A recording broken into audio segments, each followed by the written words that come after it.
தொடர்ந்து நம்ம போர் நிலவரங்களை பார்த்துட்டு இருக்கோம். இப்போ வந்திருக்கக்கூடிய சில முக்கியமான தகவலை ஒரு தொகுப்பா பார்க்கலாம். அதுக்கு முன்னாடி ஒரு முக்கியமான விஷயம், உங்களுக்கு பிஎஃப் அமௌண்ட் எடுக்கிறதுல சிரமம் இருந்தால் இவங்கள தொடர்பு கொள்ளுங்க. இவங்க உங்களுக்கு அதில் ஹெல்ப் பண்ணுவாங்க. அதே மாதிரி உங்களுக்கு இன்கம் டேக்ஸ் ஃபைல் பண்ணுறதுல தேவை இருந்தால் இவங்கள தொடர்பு கொள்ளுங்க. வெறும் கம்மியான சார்ஜ்லேயே உங்களுக்கு அதை செஞ்சு கொடுப்பாங்க. இப்போ நம்ம வீடியோக்குள்ளே போகலாம். முதல் விஷயமே இன்னைக்கு வந்து பார்த்தீங்கன்னா, பாலஸ்தீனத்துடைய அந்த 15 நிபந்தனைகளை நேத்து இஸ்ரேல் மறுத்திருந்தாங்க. நாங்க ஏத்துக்க மாட்டோம்னு சொல்லிட்டு. அதுக்கான காரணம் பாத்தீங்கன்னா என்ன சொல்லப்படுதுன்னா, சுய ஆட்சி வந்துரும் பாலஸ்தீனத்துக்குள்ள. ஏன்னா ஆயுதக்குழு ஆயுதத்தை என்ன பண்றாங்க, அவங்க கீழே போட்டாலும் பாலஸ்தீனத்துக்குள்ள இருக்கக்கூடியவங்களவே ஆட்சியாளராக தேர்ந்தெடுத்து அவங்கள்ட்ட தான் ஒப்படைக்க போறாங்க. அப்ப அவங்களுக்குள்ளேயே இருந்து ஒரு ஆட்சியாளர் வரும்போது அது என்ன ஆயிரும்னா சுய ஆட்சியா மாறிடும். பாலஸ்தீனத்துக்குள்ள சுய ஆட்சி வருதுன்னா கொஞ்ச நாள்ல அது சுதந்திரத்துக்கும் போய் வழிவகுத்துரும். அதனால பார்த்தா நம்ம எப்பயுமே இஸ்ரேல் கைப்பிடிக்க முடியாம போயிரும் அந்த காசாவை. அதனால காசாக்குள்ள சுயாட்சி வர்றதையோ அது சுதந்திரம் அடைகிறதையோ நாங்க விரும்பல. அதுக்கு பதிலாக இஸ்ரேலுடைய கண்ட்ரோல்ல தான் என்னைக்குமே பாலஸ்தீனம் காசாலாம் இருக்கணும் அப்படிங்கிற ஒரே காரணத்துக்காக இப்ப இந்த 15 நிபந்தனைகளை அவங்க முறியடிச்சிருக்காங்க. இந்த ஒப்பந்தம் போடும் போதே அவர்களுக்கு புரியல இது அதை நோக்கிதான் நகருதுன்னு சொல்லிட்டு ஆரம்பத்துல இருந்தே இவங்க என்ன சொல்றாங்கன்னா, எங்களுக்கு சுதந்திரத்தை கொடுங்க, எங்களுக்கு தனிநாடு கோரிக்கையை நிறைவேற்றுங்கன்னு தான் கேட்டுட்டு இருக்காங்க. அதை நோக்கிதான் ஒப்பந்தமும் போட்டிருப்பாங்க அப்ப. ஆனா இப்ப பாத்தீங்கன்னா அது தனிநாடு ஆகிறத நாங்க விரும்பல, தனி ஆட்சி நடக்கிறத நாங்க விரும்பல, அது சுதந்திரம் நடக்கிறது நாங்க விரும்பலன்னு சொல்லிட்டு பாலஸ்தீனத்தை நாங்க பிரிச்சு கொடுக்க மாட்டோம், அது இஸ்ரேலோடு சேர்ந்துதான் இருக்கும், எங்க கண்ட்ரோல்ல தான் இருக்கும் அப்படிங்கிறதுக்காக அந்த 15 நிபந்தனைகளை முறியடிச்சிருக்காங்க. எல்லா பிணை கைதிகளையும் வாங்கினதுக்கு பிறகு ரொம்ப நாள் கழிச்சு இப்படி சொல்றாங்க. இதை எதிர்பார்த்துதான் ரொம்ப நாளாவே ஒரு 1.5 வருஷத்துக்கு மேல பிணை கைதிகளை விடாம வச்சிருந்தாங்க காசாவுடைய போராளிகள். ஏன்னா இவங்க மாத்தி மாத்தி பேசுவாங்கன்னு கடைசியில பார்த்தா இப்பவும் மாத்திதான் பேசுறாங்க. ஆனா போர் நடக்கும் போதெல்லாம் என்ன சொன்னாங்கன்னா, நாங்க அக்டோபர் 7 எங்க மேல நடந்த தாக்குதலுக்கு பதில் தாக்குதல் கொடுக்குறோம் அப்படின்னு தான் சொன்னாங்க. ஆனா அக்டோபர் 7 நடந்த தாக்குதலுக்கு இவங்க பதில் தாக்குதல் கொடுக்கல.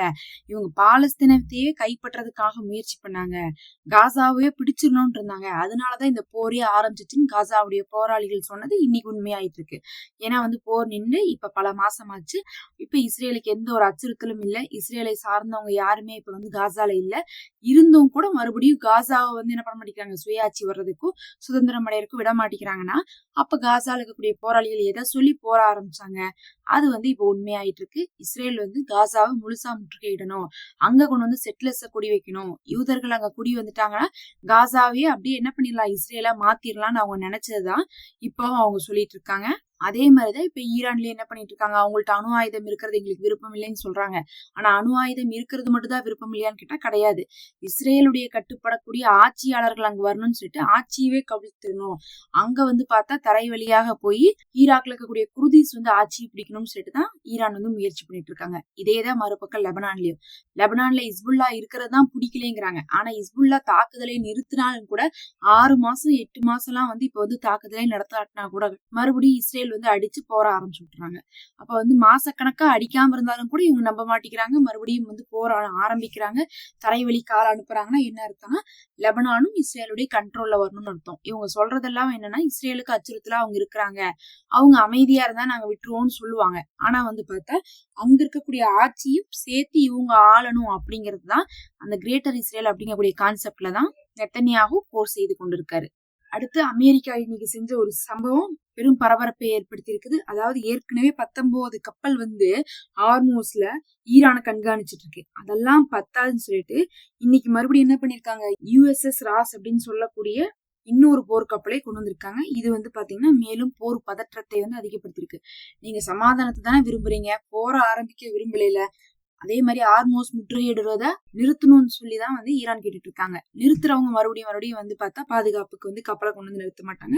மறுபடியும் போர்க்கப்பல்லாம் வந்திருக்கிறது மூலமாக ஈரான் எந்த நேரம் வேணா அமெரிக்கா அடிக்கலாம் அப்படிங்கக்கூடிய ஒரு பதற்றத்துலதான் இருக்கிறாங்க.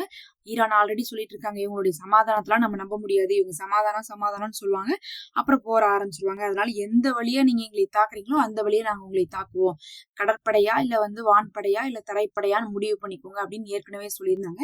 அமெரிக்கா நடுவுல வந்து இல்ல நாங்க சமாதானத்தை தான் எதிர்பார்க்கிறோம்லாம் பேசியிருந்தாலும் கூட ஆயுத பற்றாக்குறையினால கொஞ்ச நாள் தள்ளி போடுறாங்கன்னு தான் தெரிஞ்சுட்டு இருந்துச்சு. இப்ப மறுபடியும் வந்து பார்த்தா கப்பலையெல்லாம் அனுப்பி இருக்கிறது மூலமாக ஒன்னா தாக்குதலை ஆரம்பிக்க போறாங்கன்னு அர்த்தம். இல்லாட்டினா இனிமேல் ஆரம்பிப்பாங்க, அது வரையும் வந்து பார்த்தா கண்காணிப்புல இருக்கிறதுக்காக இப்படி எல்லாம் பண்ணிட்டு இருக்காங்கன்னு அர்த்தம்.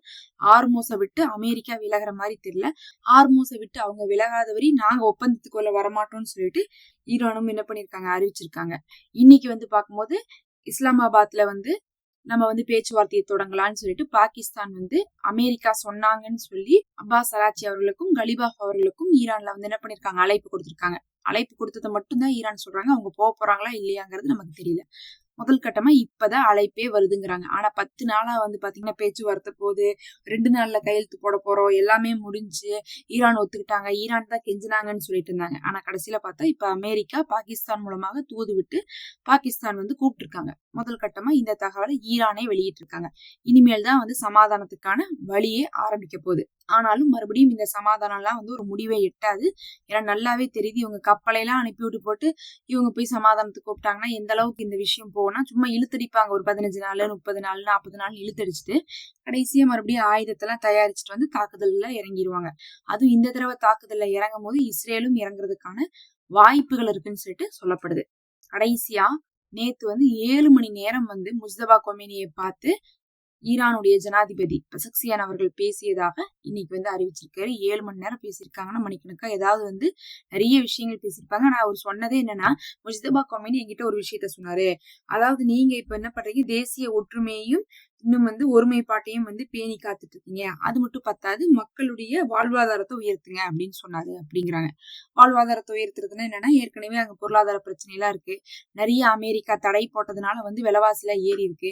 நார்மலா நம்ம இங்க வாங்குற ₹1 பொருள் கூட அங்க வந்து பாத்தீங்கன்னா 200 300 வித்துட்டு இருக்கு. அப்ப வந்து பாத்தீங்கன்னா 100கணக்கான மடங்கு வந்து அங்க அதிகமா இருக்கிறதுனால மக்களுடைய வாழ்வாதாரம் ரொம்ப பாதிக்கப்பட்டிருந்துச்சு. இன்னும் வந்து நிறைய வந்து அரசியல்வாதிகள்லாம் ஊழல்ல ஈடுபட்டு நிறைய பிரச்சனைகள்லாம் அங்க வந்து நடந்துட்டு இருந்துச்சு. போராட்டம், ஆர்ப்பாட்டம், கலவரம் இதெல்லாம் நடந்துட்டு இருந்துச்சு. அதுக்கப்புறம் தான் போரே ஆரம்பிச்சிச்சு. அதனால என்ன சொல்றாங்கன்னா, அந்த விலைவாசி குறைச்சிங்கனாவே மக்களுக்கு வந்து எப்படி இருக்கும், ரொம்ப நல்லா இருக்கும். அவங்களுடைய பொருளாதாரத்தை உயர்த்துங்க, நல்ல ஒரு வேலை, வருமானம், அதே மாதிரி கம்மி காசுலயே அவங்களுக்கு தேவையான பொருள் எல்லாம் வந்து வாங்கிக்கிற மாதிரியும் செலவை வந்து குறைச்சு விடுங்க, அவங்க வாழ்வாதாரத்தை உயர்த்துங்கன்னு சொல்லிட்டு சொல்லியிருக்காங்க. வேற ஒரு 3 வார்த்தை தான் சொல்றாரு. ஆனா 7 மணி நேரம் பேசணுங்கிறாரு. அப்படின்னாவே தெரியுது நிறைய விஷயங்கள் வந்து அவங்க பேசியிருப்பாங்க. ஆனா முஜ்தபா கொமேனியை நீண்ட நாட்களுக்கு அப்புறம் வந்து பேசியிருக்காருன்னு சொல்லிட்டு அவர் போட்ட வீடியோ வந்து பாத்தீங்கன்னா இப்போது வந்து பலராலையும் பேசப்பட்டிருக்கு. அப்ப வந்து முஜ்தபா கொமேனி உயிரோடு இருக்காரு அப்படிங்கிறது உறுதியாகுது. அவர் தான் வழி நடத்திட்டு இருக்காரு அப்படிங்கிறதும் உறுதியாகுது. இன்னைக்கு இன்னொரு முக்கியமான விஷயமாக ரஷ்யாவுடைய கப்பல் ஓமான்ல வச்சு தாக்கப்பட்டிருக்கு. அதுல இருந்து எண்ணெயெல்லாம் வந்து என்ன இருக்கு, வெளியேறி இருக்கு. ஏன் வந்து ரஷ்யாவுடைய கப்பல் நம்ம ரொம்ப முக்கியமா சொல்றோம்னா, ரஷ்யாவுடைய கப்பலை ஈரான் அடிக்க மாட்டாங்க. அப்ப பொதுவா வந்து யாரெல்லாம் வந்து அந்த ஆர்மோஸ்ல அடிச்சிட்டு இருக்காங்கன்னா, அடிக்கிறதே வந்து ஈரான் மட்டும் தான் அடிக்கிறாங்க. அது ஓமானுடைய கடல் பரப்போ இல்ல வந்து ஆர்மோஸை தாண்டி போதோ ஏமாத்தி போறாங்களோ அடிக்கிறதே ஈரான் தான். அதுல வந்து ரஷ்யாவை வந்து அடிக்க மாட்டாங்க. ரஷ்யா இவங்கள்ட்ட ஏமாத்த மாட்டாங்க. ரஷ்யாவுக்கும் சைனாக்கும் பர்மிஷன் கொடுத்துருவாங்க. அப்படிங்கும்போது இப்ப இது யார் அடிச்சிருப்பா? அப்ப இது இஸ்ரேலுடைய வேலையா, அமெரிக்காவுடைய வேலையா? ஏன் வந்து இப்படி வந்து தாக்குதல் நடக்குது, அவங்களுக்குள்ள சண்டையை மூட்டி விடுறதுக்காக நிறைய வந்து பாத்தீங்கன்னா போயிட்டு இருக்கு. இல்ல இது விபத்தா அப்படின்னு பார்த்தா விபத்து மாதிரி தெரியல. தாக்குதல் நடத்தப்பட்டு எல்லாமே வந்து பாத்தீங்கன்னா எண்ணெயெல்லாம் வெளியேறி அது வந்து பார்த்தா அந்த கடலே அந்த இடமெல்லாம் வந்து ஃபுல்லாவே வந்து மாசு ஏற்பட்டிருக்குன்னு சொல்றாங்க. அதை மீட்டுட்டு இருக்கோம் அப்படின்லாம் சொல்றாங்க. ஆனா பின்னணி காரணம் என்ன அப்படிங்கிறது தெரியாம இருந்துட்டு இருக்கு. பொறுத்திருந்து பார்க்கலாம். இதெல்லாம் இன்னைக்கு வந்து முக்கியமான தகவல்கள்.